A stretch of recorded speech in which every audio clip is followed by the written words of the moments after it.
I want to welcome Mr. Matt Talford to my show. He's the award-winning author of 3 books, From Fear to Faith, A Survivor Story, Stuck in the Elevator, and Captain's Mate. Man, I want to thank you for allowing me to come here to interview you. And obviously, I want to talk to you about success and pick your brain a little bit, how you've gone from where you were to where you are now. And I know you're involved in a lot of stuff. So we're just going to talk about that in hopes to, well, not hopes, but we know it's going to motivate someone to get out there and, you know, do something for themselves that they may have always wanted to do. Absolutely. So again, man, I want to welcome you to my show. Joe, thank you. Thank you for having me. To me, I just get tickled anytime somebody wants to talk to me because, you know, I'm as regular can get. So thank you. Well, let me ask you this. You know, your book, From Fear to Faith, A Survivor Story. What motivated you to write that book? Joe, that's a great question. So back in 2010, I started feeling these symptoms that I wouldn't even call them symptoms. I just was experiencing something in my body that didn't quite feel right. It turned out to be the dreaded C word, or cancer. And at that time, I said to myself, you know what? Everything I've been through in my life has been leading me up to this point. I'm supposed to do something with this. This wasn't put here to end me. I got to do something. I was chosen. I felt like I was chosen for that, to help somebody else that might experience something similar and feel afraid, to show them that, hey, you know what?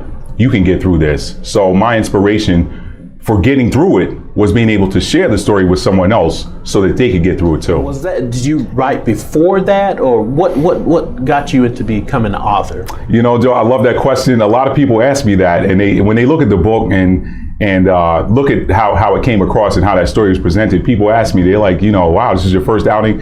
And the truth is, I had been trying to write.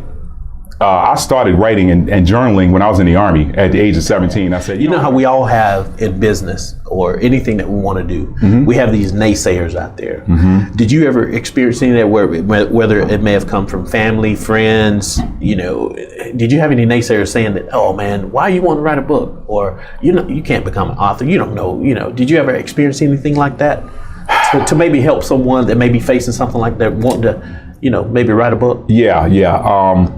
I had a few employees and higher up executives in the publishing industry, and they were saying, what makes you think you can be a successful writer? Everybody thinks they can be successful. Right. What makes you think that you can be successful?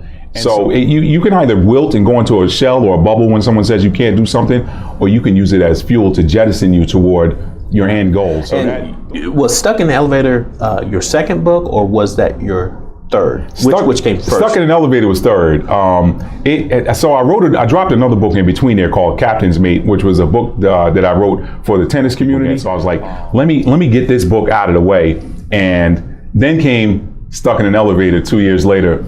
And there's a story that comes with Stuck in an Elevator. But I won an award for Stuck in an Elevator as well. And it was my third book. I feel like you might want to ask me something else, so I'm going to pull back a little bit. Who or what has been your greatest inspiration? Keep you going? You know, there's a couple. I don't want to sound cliche by saying this first one, but anybody, God, okay, the Creator, the Almighty. I feel like all of us, each of us, was created for a purpose, and I feel like I'm operating in my purpose right now. And for me to not operate in my purpose is for me to be a broken piece of equipment, like a piece of equipment that's not doing what it was designed or created to do. And we know what we do with broken equipment. If we can't fix it, we discard it. So one of my inspirations is the creator himself. I'm like, what was I created to do? This is what I was created to do. This is the gifts that were given to me, that were poured into me. I'm very good at it. I like doing it. Let me get out of my own way and do it. So, because